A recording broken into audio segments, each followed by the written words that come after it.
And this guy who just called me, like, who was like surprised at me being an otaku, was like wotegaying his life out. The difference between otaku culture in the West and in Japan is that in Japan, if you're an otaku, you're like an otaku one thing, right? You're like an idol otaku, and idols are your thing, and like you go all in on idols.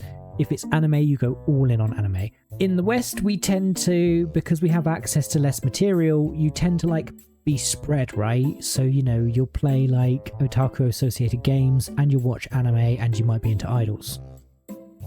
And so like I was in this place and I was chatting with some of the other customers, and one of them turns around to me and he's like, wow, you're like really an otaku, aren't you? And he's like, sugoi otaku desu ne. I was like, yeah, I guess. Kind of feeling weird about being called out from being an otaku in the Dear Stage idol bar. And then like we go downstairs for the concert section, and this guy who just called me, like, who was like surprised at me being an otaku, was like wotegaying his life out. Like he knew all of the chants, all of the dances. I was like, I think you might be more of an otaku than I am, buddy.